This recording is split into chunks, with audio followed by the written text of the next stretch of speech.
Once upon a time. Welcome to Australian Book Lovers, your destination for imagination.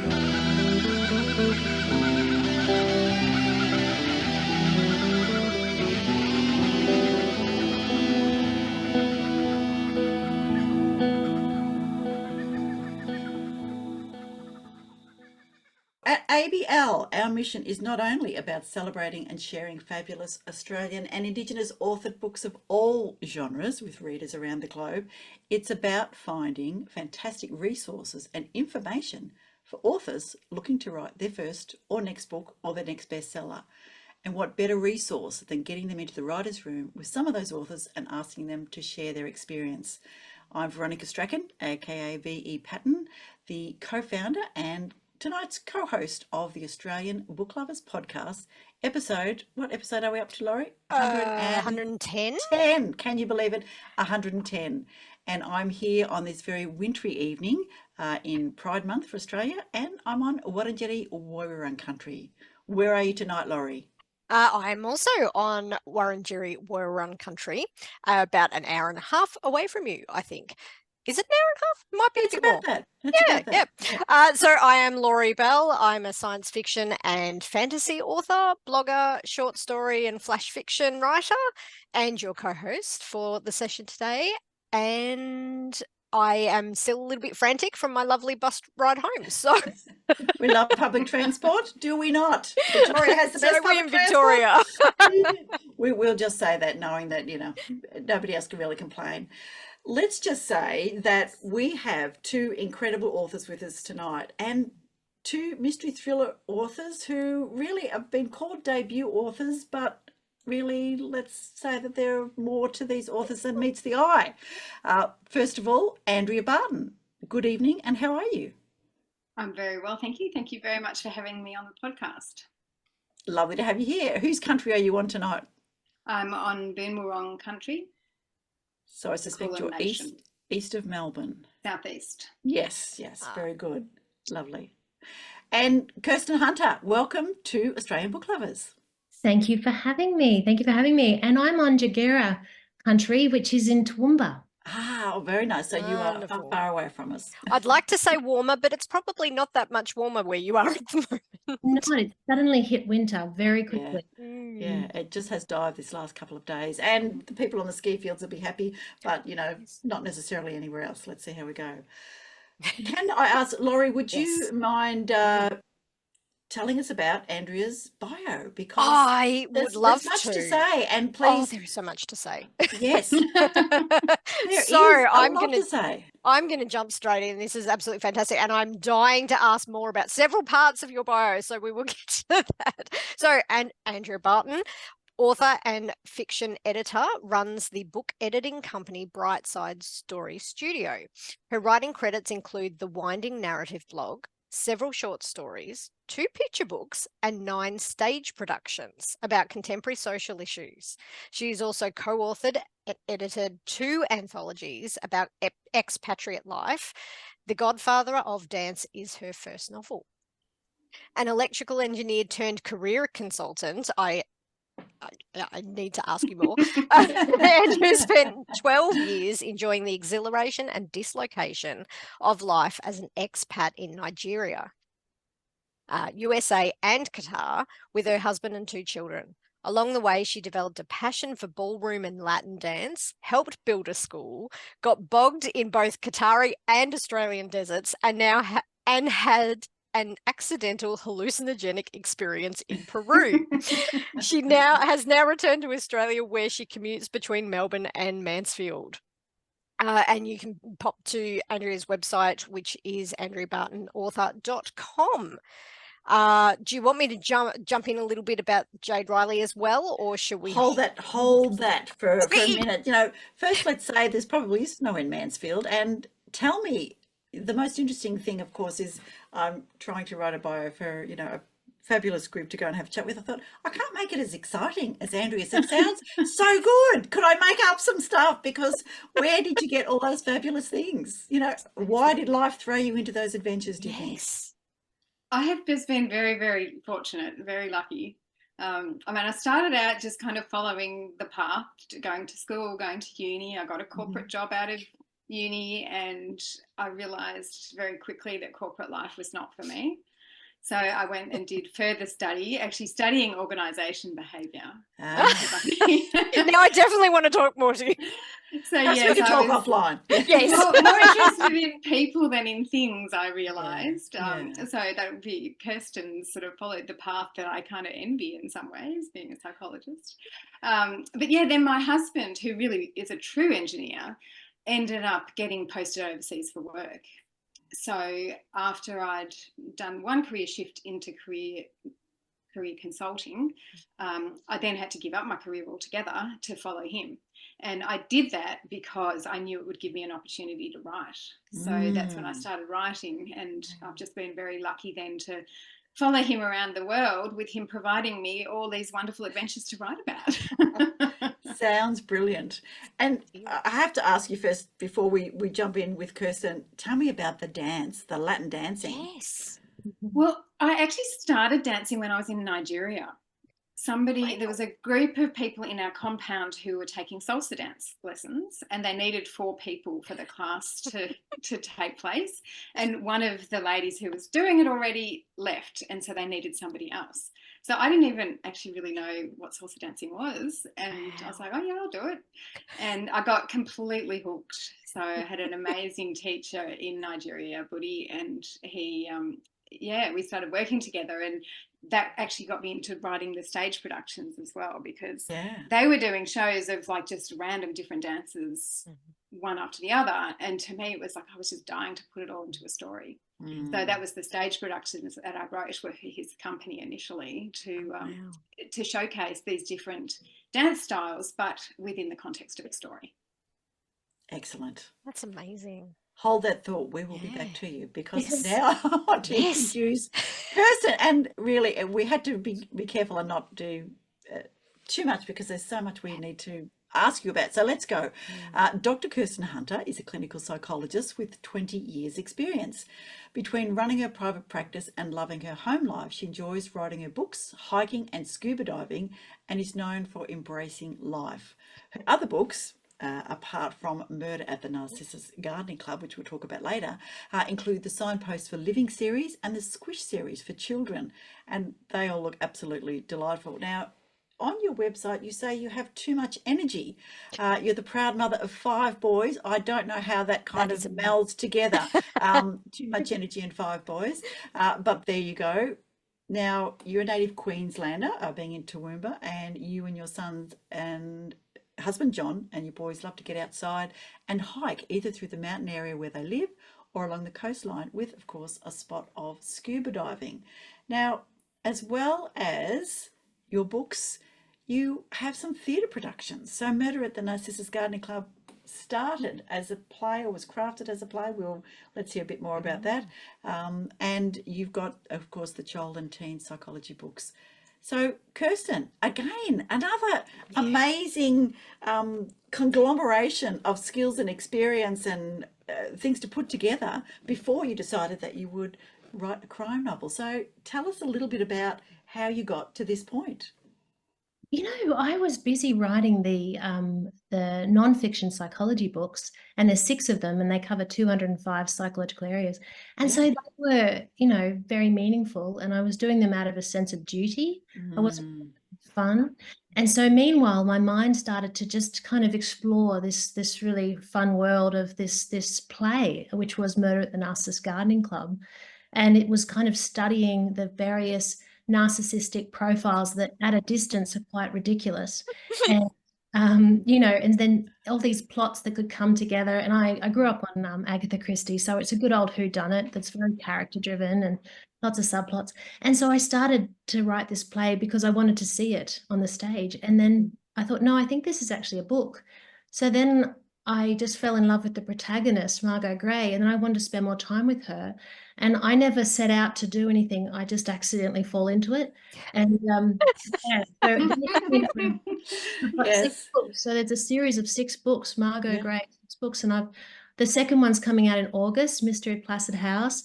The third one, San Sebastian Passenger, which I have to admit is my favorite, is already written. And I'm currently writing the fourth book, and the fifth and the sixth are already kind of got the scaffolding well and truly. So they've become a life of their own, and I've discovered my sheer joy of writing fiction. And meanwhile, I've just gone back and written the play Murder at the Narcissus Gardening Club, and it's going out for awards at the moment.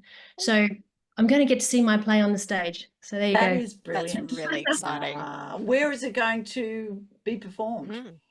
Well, I'm busy putting it out for different awards at the moment, and I'm just sort of pacing myself. I'm a bit busy with these 2 books being released this year, actually. Can't understand why, really, and still practice and still keeping your 5 boys. How old is the oldest and young is the youngest? We've got 23 down to 10 years old. Wow. Yeah. Yeah. So still, a fair bit of at-home working and feeding and driving around, I'm sure. I've also accidentally written a cabaret as well. Ah, yes. That's amazing. Yeah, and it's being performed in Toowoomba at the gorgeous Empire Theatre on the 12th of July, and it's touring around Queensland. So it's got all of our favourite love songs, but they're not gushy. It's all the tragedy and all the heartache and all the the fear and pain. And so Where can people get tickets for that? If you jump on Try Booking, if you look up Love Song, you can find it on the tour, or in Toowoomba, it's at the gorgeous Empire Theatre. So Very good. All right. Wonderful. Crazy. But why not? And they say that if you want something done, give it to a busy person, and I have to say that I believe a little bit of that's right. Laurie, back to you. Well, I was just going to say that's what irritates me, I think, about being so busy, is that's when you get everything to do. Well, gosh, I want to just jump into questions, but did you want to have a chat about each first book first? Why don't we read the blurbs? Yes. So, Kirsten, while we were talking about yours, let's go with Murder at the... Now, Narcissus, when I had to look up what a narcissus was, it is in fact a daffodil. Exactly. So yes, which is very innocuous, but they made it a murder. We've got narcissist personality disorder. Yes. And then there's a narcissist daffodil. So it's a play on words because it's set in a gardening club. Yes. And so everyone thinks that it's because of who the members are, which is actually true. But the person who kind of has curated, the ringleader of the gardening club, her family emblem is the narcissus flower. So it's a bit of fun. It is a bit of fun. It is. All right. It. So for our crime lovers, yes. Let me read. Oh, you going to jump in? Oh, you go. You go. Are you sure? Okay, I'll go. I got it. So Murder at the Narcissus Gardening Club. Yes. Which is described as a psychological crime fiction. A story as dark as the narcissistic souls who've gathered together unfolds in a single transformative night. Anna is on the brink of a revelation that echoes through the silver birch corridors of the infamous Narcissus Gardening Club. Tonight, she's ensnared in a dangerous game where alliances are as fragile as its members. The club comprises a peculiar combination of people. The members are affectionately nicknamed the Queen, the Princess, the General, Fetch, the Jester, and the Goddess. And the man Anna despises most in the world, her husband.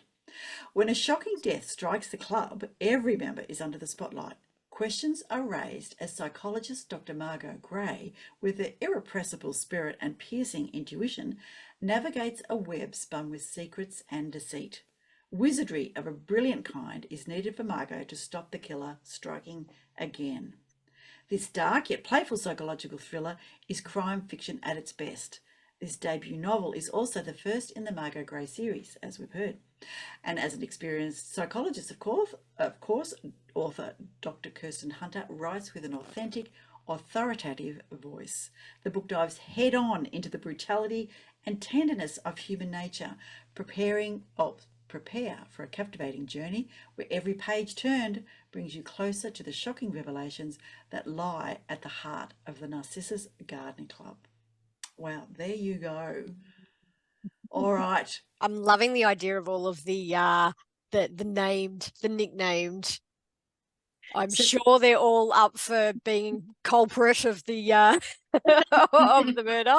Yeah, it's first person. It's written under first person with Anna being the person who's speaking, and these are her pet names for the characters at the club. And so throughout the book, you discover why they're called those names appropriately. Absolutely. Now you mentioned, Maybe sorry, not, maybe not affectionately. you mentioned the lovely Agatha Christie, who, you know, obviously most crime people would say yes, she was one of our heroes. Is this in the style of the kind of who done it, or do you find out who done it up front and then you work out how they did it as they go? It's interesting question. There's a lot of parallels. We've got a select group. We've got it's almost a closed room situation, really. All the clues are there, whether you can solve it. But no, the revelation doesn't come till the end. And Excellent. yes, does that make sense? No, it does. It does make sense. Yes, Yeah. yes. Yep. All right, Laurie. Oh, so shall we just mention Andrea's book just think before so. we kick into because I'm just Yes. buzzing with questions. I'm so sorry to both of you. And Dr. Kirsten, I want to keep calling you Dr. Kirsten because you should definitely be telling us that the doctor is there so we can refer to it. Oh, whatever. I'm good either way. Okay, so The Godfather of Dance, a Jade Riley mystery. Embrace a world where murder, dance, and family secrets collide in book one of the Jade Riley mystery series. In this heart-pounding novel, debut author Andrea Barton weaves, and I keep saying your name wrong, I'm so sorry, Andrea, weaves a gripping story of danger, loyalty, and betrayal, leaving readers on the edge of their seats till the very end. Meet Jade Riley, a strong-willed rookie journalist from Melbourne who flees Australia to seek refuge from haunting memories. Working for a local newspaper in Houston, Jade's determination to write a career-defining article Jade's determined, my apologies, to write a career-defining article, but the mundane school fair stories she's been assigned aren't going to win her a Pulitzer Prize anytime soon. When she's not rearranging words on the screen, Jade tangos the day away with her passion for ballroom dancing. But her routine takes a chilling turn when she finds out her dance instructor, Anton's fiancé, was murdered in cold blood. Resolute in solving the mystery, Jade starts digging into the dark past of the Valencio family and becomes entangled in a web of intrigue. As Jade's investigation dives closer to the truth, the Valencios, with their maxim loyalty to family no matter what, face a serious threat, jeopardizing long-held family secrets that could see Jade making headline news herself. Will she solve the mystery or will she become the next victim? Ooh. Well, we hope so because she's got a whole series to get on. So. Absolutely. Now, okay, Laurie, I've been hogging the questions. You go ahead. No. I was actually going to say, do you want to let slip some good news that you've got there, Ms. Barton, or would you like to hold on to that secret for a bit longer? Oh, that's fine. I'm happy to divulge. So I was just telling people earlier that I had an exciting day today. Is I woke up to the contract for book 2 of the Jade Riley mysteries. Yay! So I signed that today and sent it back to my publisher. So it's called A Killer Among Friends, and I can tell you a bit more about that later.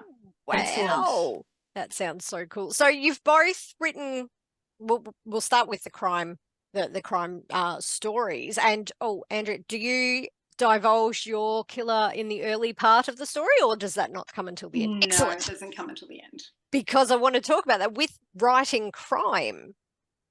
Do you, when you plot your crime novels, start with the murder, start with how everything is committed, and then work backwards as you plot the story? Or what is your writing process when it comes to crime novels? We can start with you, Andrea. So The Godfather of Dance I wrote over a good number of years, and I did an early draft that I then sat on for about 3 years, and then I came back and I redrafted it. So a lot of what ended up in the story wasn't originally in there. So the crime, I always knew there were elements of the story that I knew from the beginning. I knew that Jade was a journalist and that she was from Melbourne. I knew she had a dance teacher who was in hiding from his family for whatever reason. And it turns out that reason was because his fiancée had been murdered.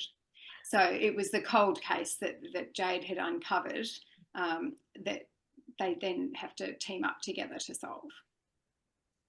So yeah, so and then from there, the story plotting, I kind of move out from there and looking at, well, you need to not only know who did it, but you need to have other suspects as well. So I usually start by looking at least 5 suspects and plausible reasons why they could be implicated for that crime, and each one of them needs to be legitimately a suspect, that it could be like the reasons have to be really hold water.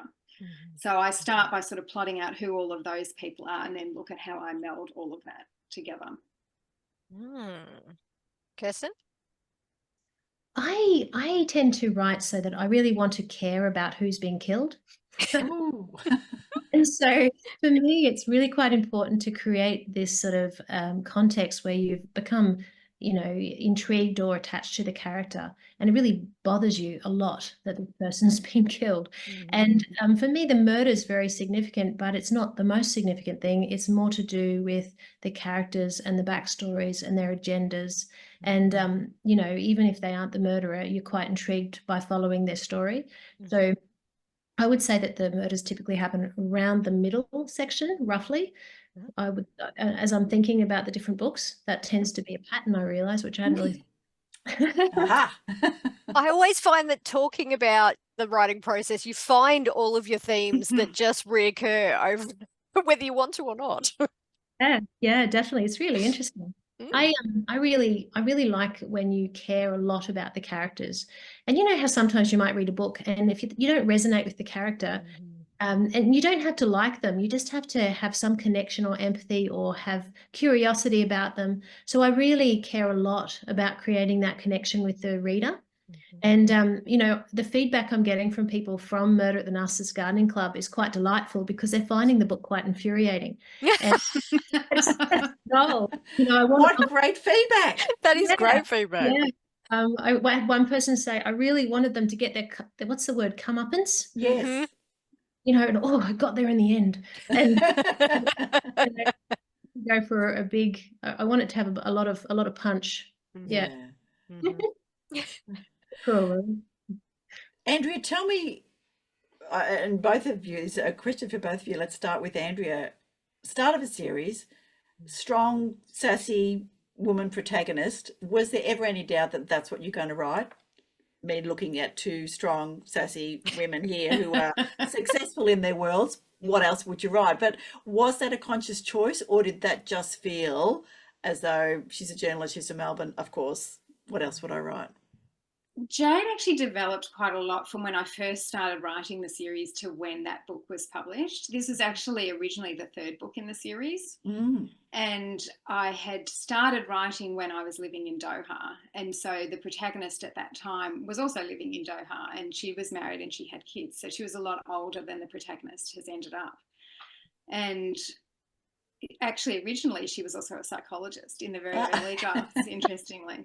And so some of the advice I got from editors is they wanted somebody to have a lot of reason to keep coming across all of these murders, and they felt like I needed somebody who had a little bit more agency in that. And so I ended up changing her to be a journalist.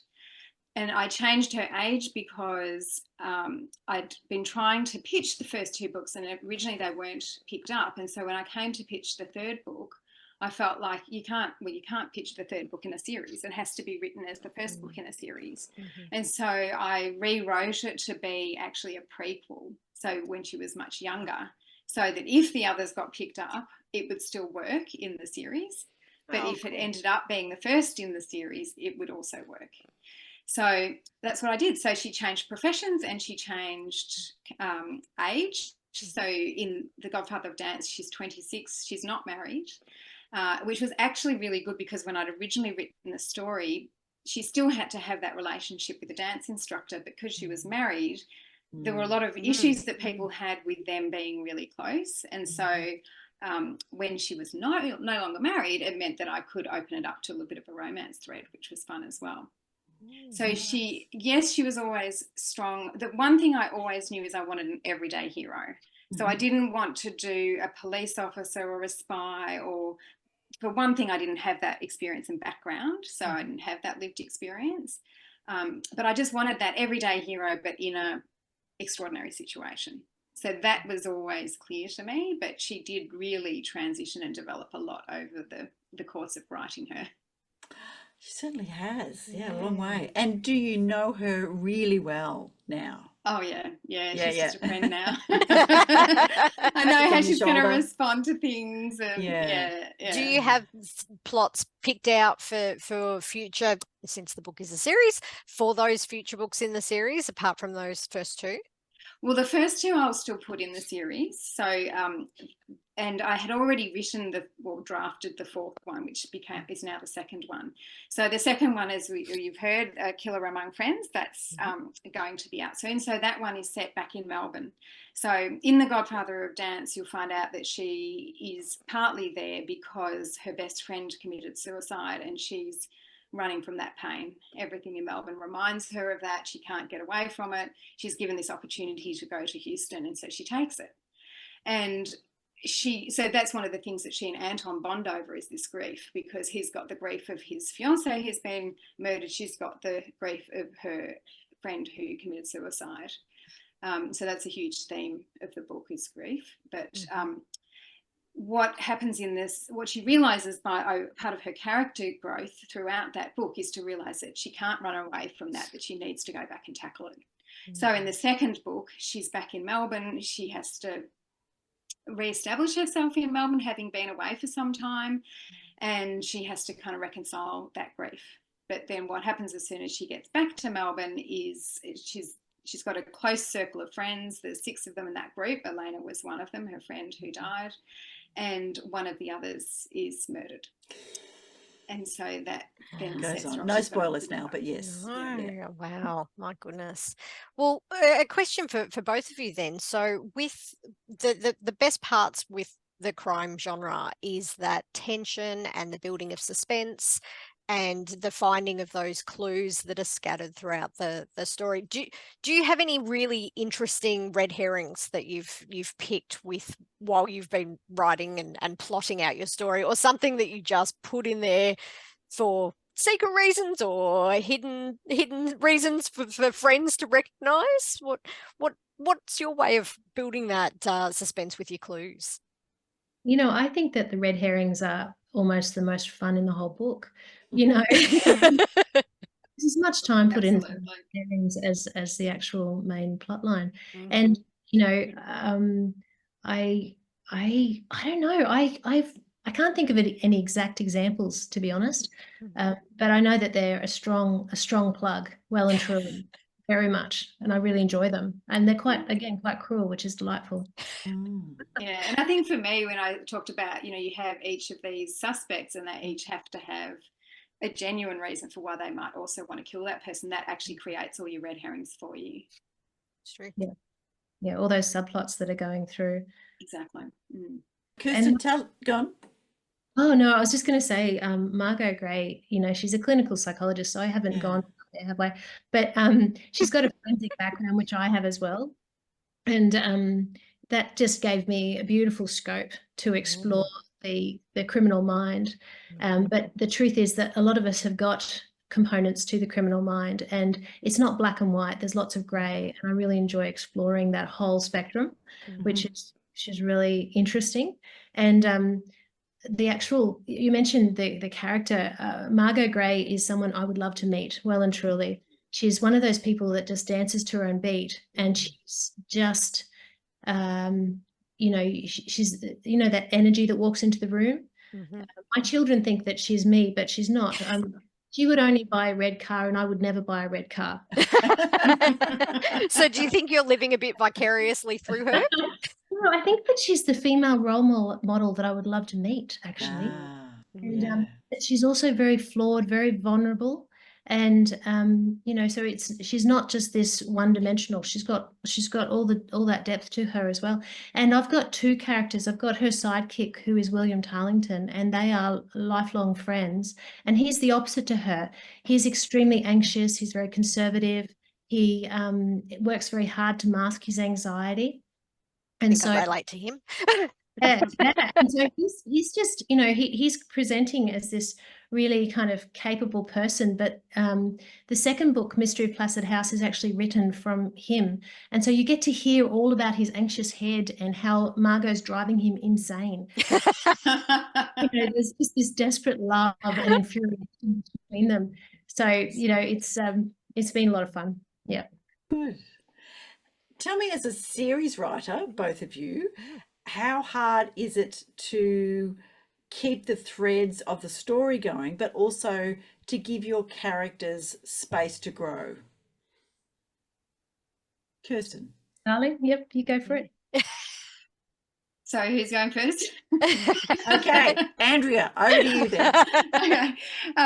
The series threads, I actually keep, you know, quite detailed notes so that I have it all, and I have a list of dates or the ages that she's at. Well, I actually try not to date what year the story's in, so I don't use dates, but her age. So I have her, you know, from 5, 6, 7, 8 all the way through, and all of the things that's happened to her in each of those times, so that I know what I can reference back to or what I can't. And so then each book, of course, is slotted into where it happens, at what age she is. And so, yeah, I keep a handle on it very carefully. And then within each book, I do a calendar, so I know which day of the week, especially when some of them are, like the second one is within about 2 weeks. So I have every single day mapped out what happens on every day, so I know exactly what's happened before, what's going to happen next, and all of that. Otherwise, I just get myself in a muddle. Yes, and readers will be sure to point out to you that they couldn't possibly go there because they already were there half an hour ago, and yes, it just doesn't work. Yeah, because crime readers in particular are All about very the good on details. detail. Yes, yeah. Kirsten, yourself, how do you Well, give your character space to grow? Yeah. Yeah, I'm an extremely methodical person. So, you know, everything is well and truly mapped out. I also really try to get the first draft out really fast. And so I'm able to hold a lot of that in my mind, and that goes quite well. Actually, the third book, what's it called? The San Sebastian Passenger. I actually wrote that when I was recovering from a hysterectomy, and I wrote it in 2 weeks. Wow. So I had everything planned, and I just literally sat there. I woke and I just wrote until late at night. I didn't do anything else, no TV, nothing. And so it just has this beautiful flow through it. And I just found that to be, I want to have a hysterectomy every year. Thank goodness you're not going to, but yes. Okay. Perhaps we could, you know, book you for a major surgery, or you could just tell the Avoid children the major surgery and go part. to Go on holiday. Tasmania for somewhere. Yeah. But that did help with keeping the flow and remembering the various events as they happen. But the first book is written in one night, so you know that was a quite easy with regard to the sequential process as well. Yeah, it is.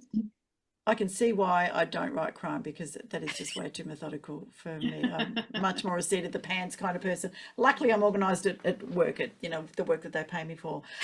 Now, we've got a brilliant kind of before the crime, and we've also got this kind of musical theatre stuff happening with both of you. So perhaps, Andrea, you've written some picture books. Tell us a little bit about is it Pete and Sue? Sam and Sue. Yeah. Sam and Sue, beg your pardon. Yes. So Sam and Sue Adventure Series, yes. Illustrated by Whitney Van Nuys.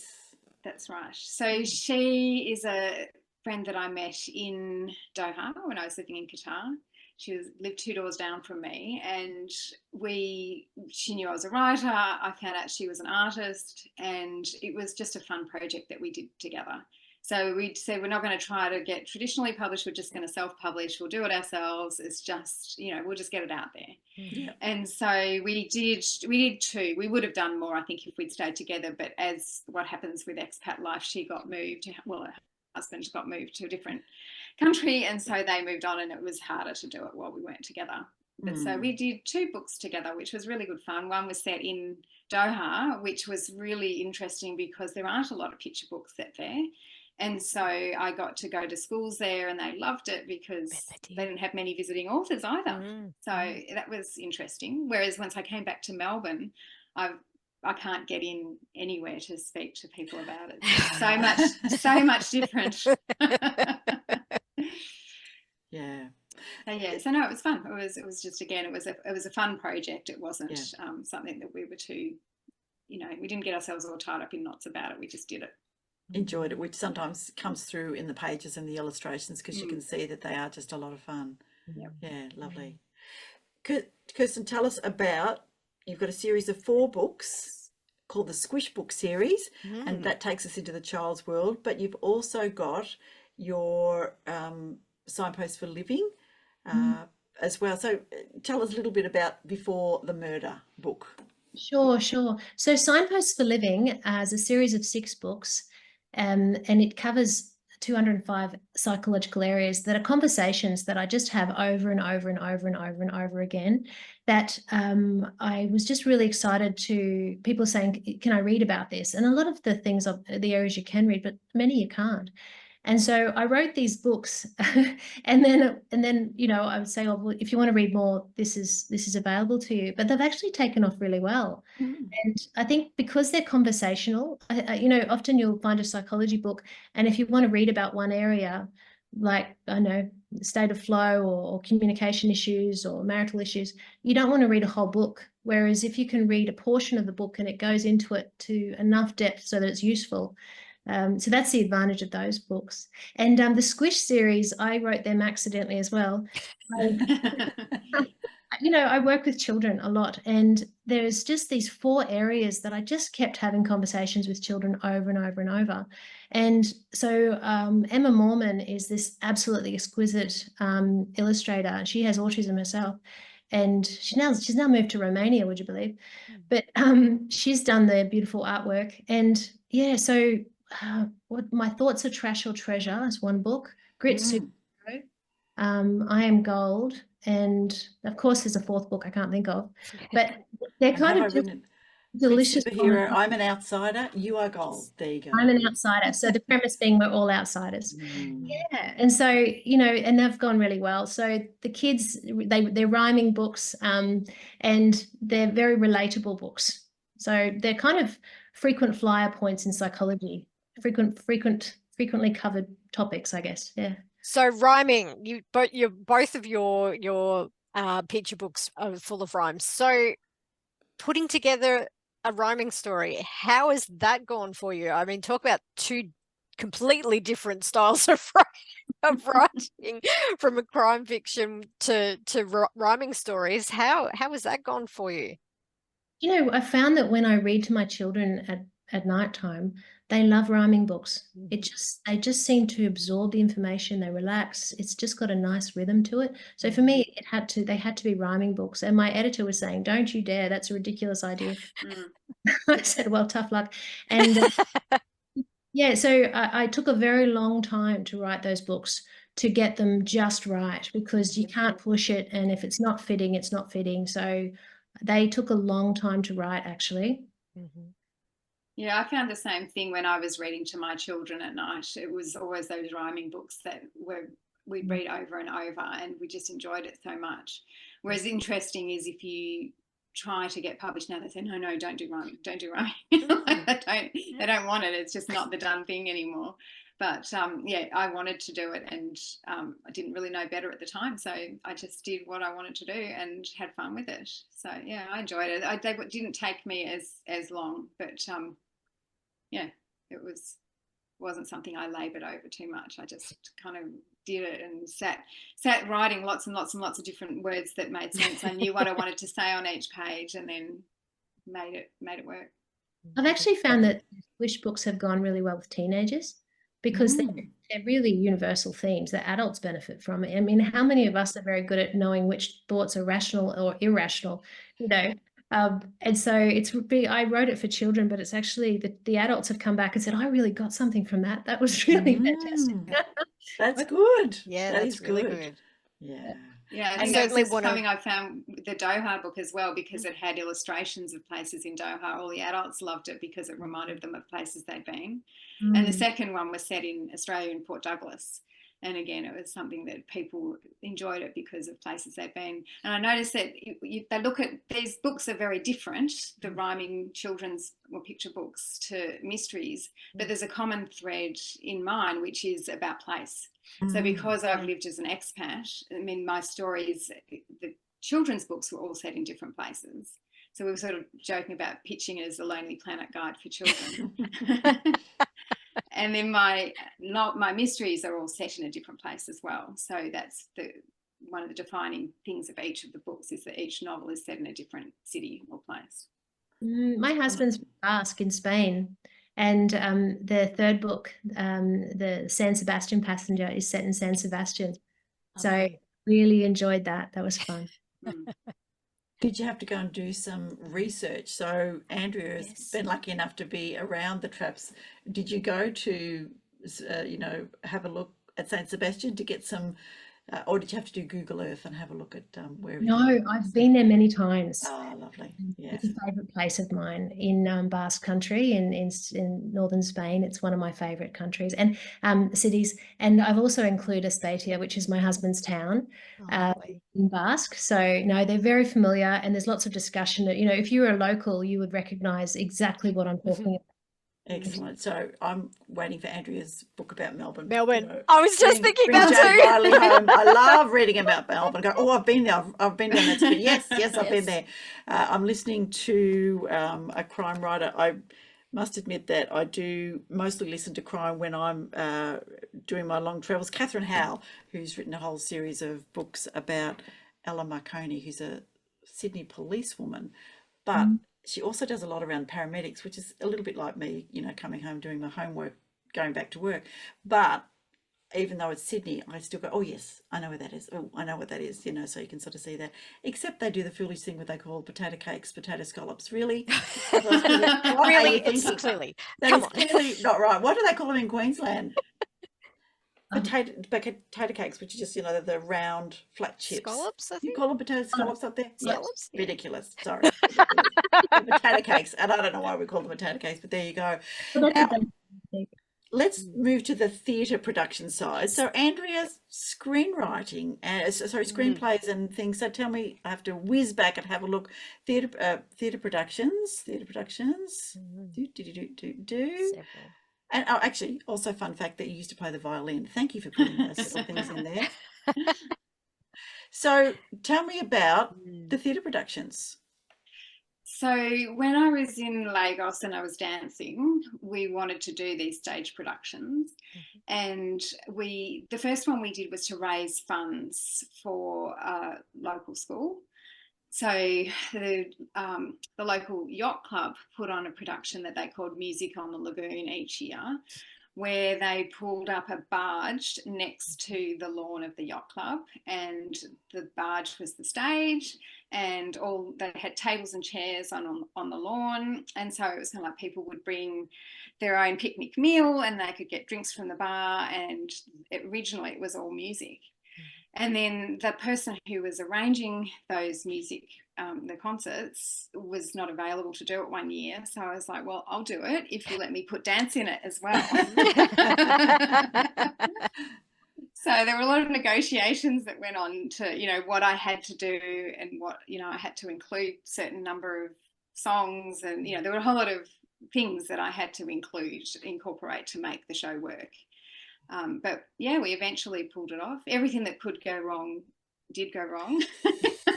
on the night, we had this really weird thing where the stage, which was covered in, because it was a barge which was metal, and they rolled out a dance floor on top of it to make it safe to dance on. But then the humidity in the air condensed on the floor. So it was like dancing on an ice rink. It was unbelievable. Wow. So we're all kind of going ahead with this, feeling like we're going to, skate off the edge of the barge, and, whether we need to just stop and try to get everything wiped down. And anyway, we got through to interval, and then at interval they, came out and scrubbed it all. And then at one point, I think we got people out there and pretended it was just part of the show. And they were just sort of mopping stuff up. Excellent. Live theatre, love it. Yep. Live Yep. theatre, yeah. Like I said, everything that can go wrong did go wrong, but we pulled it off, and yeah, that was fun. Then the next thing that we did was trying to every time we did one, they wanted to have a kind of a social issue that was involved.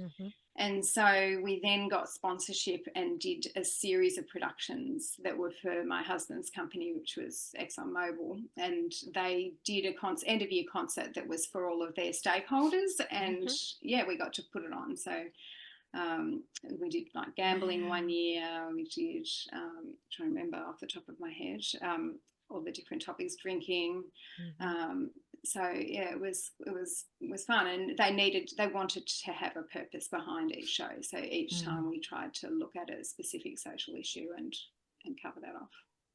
Did you write a screen script for it, or was it a bit more ad-libbed based on just a story thread? What we did was we had a narrator who would kind of read the story, and then like in a musical where they would break into song or break into dance, then those songs would be danced by the characters. So we had non-speaking characters on stage who kind of acted it out, and the narrator spoke. So we had a professional actor do that, and then we had the professional dancers do the dances. So, and actually the most important, probably, well, I say the most important in terms of the theme that has will get picked up again later with my stories, was we did a production about child trafficking, and it was a big issue there. So one of my novels actually developed out of the show that I wrote for that. So I've completely revamped the story, but it incorporates a lot of those concepts and ideas. And we had the NAPTIP, which is their National Association for Child Trafficking, actually endorsed the show.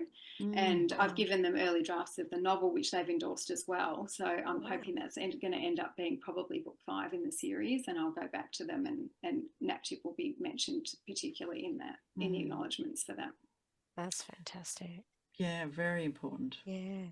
So Kirsten, you've actually written your novel as a screenplay. So what was the tricky parts of adapting your own work to such a different kind of forum?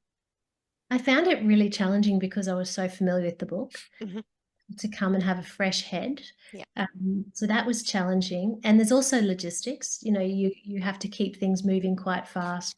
You need to bring in enough dialogue to create enough explanation for the characters, because you don't have paragraphs of explanation beforehand. But I really love different genres. I love not knowing anything and then learning. And it keeps me on my toes. I mean, as a clinical psychologist, I worked across the whole expanse of clinical areas with, you know, adults, children, teenagers, couples, and I really need a lot of variety to keep me, you know, invigorated. So I found the process of writing wonderfully challenging in a good way, if that makes sense. Yeah. And also with the screenplay, so have you had a chance to actually see anyone perform it yet, or is it still in that written on the page waiting for people to read it stage? Have you had a table read? Yes, absolutely. We've got a group of budding actors and for them to read it through, and for me to sit and listen to that, which was incredibly rewarding. And, you know, it gives you just that capacity to step out of it and step away and just tweak some of the dialogue, or, you know, you're not conveying exactly what you want. So no, that was so enjoyable and valuable, no question whatsoever. Yeah. Favourite forum? Andrew, would you rather write and produce for stage or write crime novels? That's a really good question. I think right now, because I'm in the novel phase, that's what I want to be doing. But I think my ultimate thing is musicals. I just that is one of my favorite forums. It's got everything, you know, it's the music, the singing, the dancing. And so I think that would be my ultimate, was if I could write the libretto for a musical. Yeah. And actually in the 3 first novels that I've got, the first one's got the dance element, the second one's got the music element, and the third one has got the theatre element. So I've got the triple threat in there. Ready to Absolutely go. wonderful. Yeah. Fantastic. And I'll just say, you know, my son's girlfriend and he have just produced Shimmery Burlesque, which has all of that. So it's got the music, it's got the story, because it's not a cabaret style. It's actually about Holly's mum and her trip to France, discovering the Moulin Rouge and going from being a seamstress, a tailor, to now, you know, designing and delivering these amazing costumes all over the world. But I haven't been to a musical for so long, and they have a lot of the old-fashioned music in there, and so the soundtrack is just amazing. And then, of course, you know, the can happens, and everybody just goes wild. It's just fantastic. And so the so cool. excitement of that, and you know what I do love about burlesque was the diversity of women and shapes, and the absolute celebration of them. It's such a social statement. You know, people say, "Oh, isn't that just, you know, whatever, just a striptease?" No, absolutely not. These women are, you know, making that huge statement, and it just was such a celebration. It was just fantastic. So bring it on. More musicals. More, And I have to you shout know. out to Lilydale Athenaeum Theatre Company, because I'm a volunteer there, Hey. and I love our Woohoo. theatre. Theatres are amazing. They Volunteers are are. amazing as well. Yeah. So I love listening and chatting about that screenplay play process, because it is such a Yes. different thing from, say, audiobooks Mhm. and your novels. So it is Yeah. getting yourself into a completely different mindset. You know, I Yeah. really love music theatre, absolutely. And I left a production and I was thinking to myself, what do I really, really take from this? And I love when you have a piece that you can hold in your mind and you keep singing it and your heart's, you know, your heart's sounding the beat. And so I thought to myself, I would love to go see a show where there's just all of these memorable, nostalgic pieces that are just so powerful, and they're weaved together into a storyline where it's, you know, you can relate to the heartache and the fear and, you know, the trepidation and all of that sort of thing. And so for me, that's why I wrote Love Song, the Cabaret. And it's all the, you know, the most argued to be the best love songs all put together with two characters and a third character who's on the piano. And yeah, I can't wait to see that performed in 2 weeks. It's going to be great. Wow. That's Fantastic. exciting. Yeah. It is, and there's something about the adrenaline and the preparation, and you know, you would all know there's so much that goes on in the production behind the scenes to bring together that performance on 1, 2, 5, whatever, you know, 5, 10 performances, and then the glitter crash, as they call it, afterwards, where you go, okay. But you obviously both have a great career to come back to, you know, with your series, you know, well in play. So interesting question for you. I absolutely want this one answered before we finish. Google searches. What has been your weirdest, unusualist Google search that the FBI would be on your tail to follow up on? Tell me.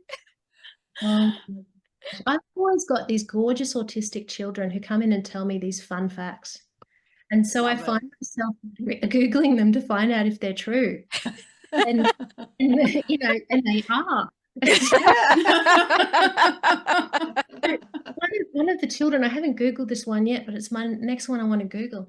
They were telling me that some sort of Egyptian, Roman, some sort of era when they were just worshipping cats, that they went and they took all of these cats onto into the war zone, and so that to distract all of the soldiers, and the soldiers stopped and they all picked up these cats. Apparently they won the battle. The things you hear. I haven't Googled that one yet. That's yeah. Wow. Yes, I think mine are all about, you know, how to kill people, or, you know, fairly gruesome things, which are not very nice. And it is remarkably difficult.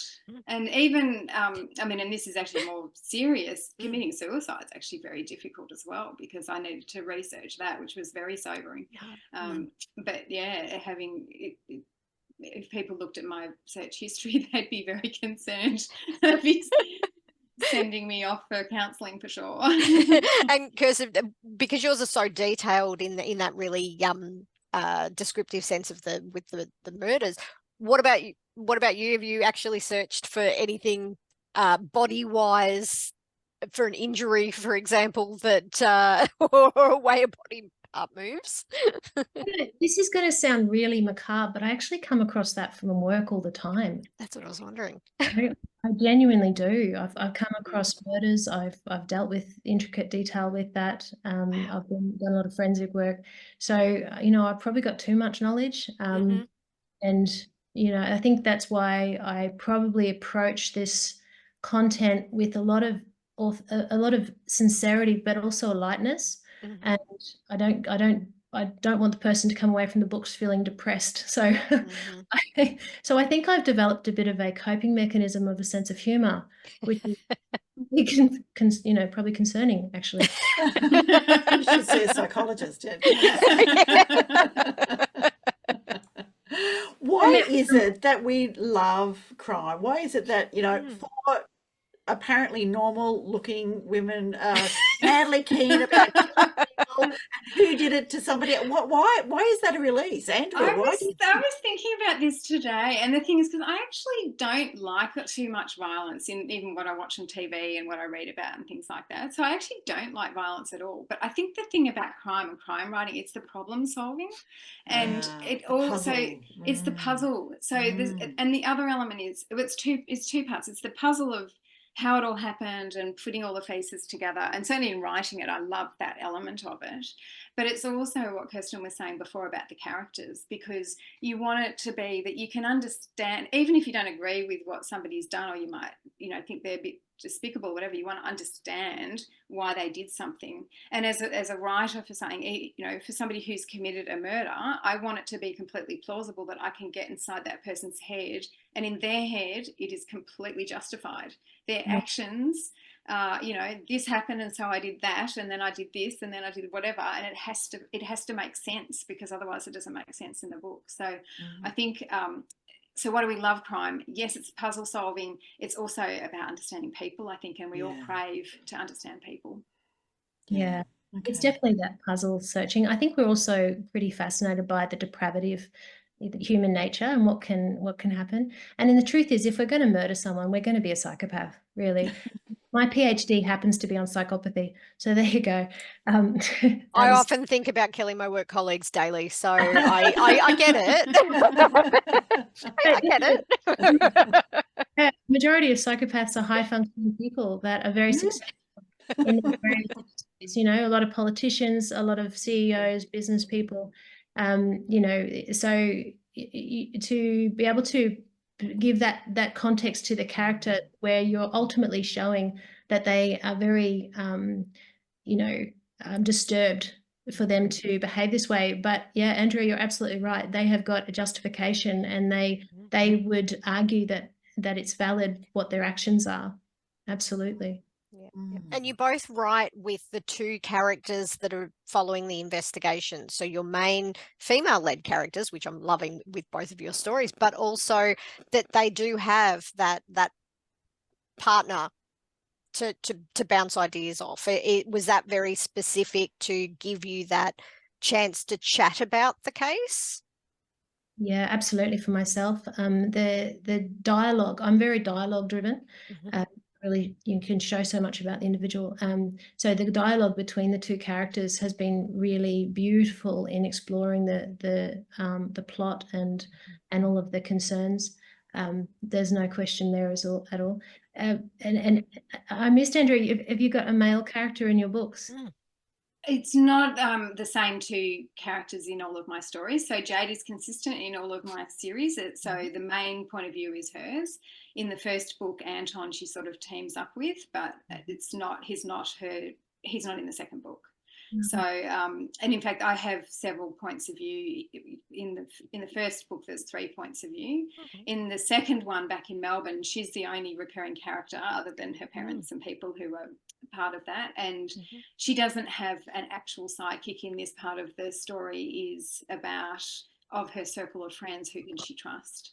Because somebody's been killed among them and they're all suspects. And so she has to figure out, that's part of her journey in the second book, is figuring out, who can I depend on? Who can I turn to? So she's a bit more of a lone wolf in the second book. There is a second point of view who's also a male character and another one of the friends, and they kind of do some investigation together. But no, she's more on her own in that one. In the third story, she's got a partner who she will be teaming up with, who's also a love interest. So that'll be fun as well. Awesome. Bit of My work and character- professional tension. Yeah, my character Margot Gray has a tendency of throwing herself in harm's way because she's just bombastic. She's just out there. She doesn't have enough fear, and so there's a lot of dialogue with regard to William Tarlington freaking out about her and what's happening. So that play of just bombastic, carefree attitude versus that caution definitely comes out between the interplay between the two as well.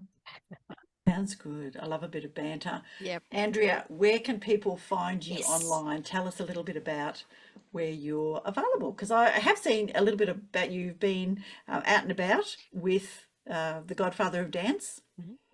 Yes, so all my socials are Andrea Barton Author. So my website is www.andreabartonauthor.com, and you'll find me on Facebook and Insta and all of those places as Andrea Barton Author. And actually, I will give just a little plug too. Yeah. I just recently joined Mansfield Readers and Writers. So Mansfield is in the high country, and they had the inaugural Mansfield Readers and Writers Festival last year. And we're taking a break this year and regrouping, and we're going to do another festival in 2025 in October. So I've joined the group. I'm now the Vice President of the Mansfield Readers and Writers. So that's going to be really exciting. So you'll see me posting quite a lot about that over the next 18 months leading up to the conference. So excellent. Well, don't forget to let us know, and we can give it a shout out on the news. We'll definitely plug it for sure. Oh, thank you so much. Yes, I'll definitely keep you in the loop. Thank you. Wonderful. Good. And Kirsten, how do we find you? Yes, same. I'm Kirsten Hunter Author, Facebook, Instagram, socials, and kirstenhunterauthor.com is the website, which I also do a lot of podcasts on psychological areas that are released every week. So that's all on the website as well, kirstenhunterauthor.com. Fantastic. What can I say but thank you? Yes. And as I said in the beginning, it's a wintry evening. Everybody has had a full day of work, but I really appreciate you taking the time to talk to us so that we can share with your listeners all about your beautiful novels, The Godfather of Dance from Andrea Barton and Murder at the Narssisus Gardening Club. And, I'll never look at gardening clubs quite the same again. Thank you. It is a dark and creepy night, and I can hear the wind, I can hear the rain. It's a good night for it. So please, listeners, get out there and have a look at these books and either purchase a copy or ask for them at your library, because of course in Australia, if you ask for them at the library, then our authors still get a royalty from that, and libraries are what make the world go round, really, according to me, and give our children and young people and adults also the opportunity to read more Aussie books. So as we go out, if we could say read more Aussie books, that would actually make us very happy. And we say thank you so much again. Thank you to my fabulous co-host Laurie. We trip over each other. We do. It's like, I want a question. So thank you, and please remember to read more Aussie books. Thank you very much for having us too. Thank you so much. So good to have you.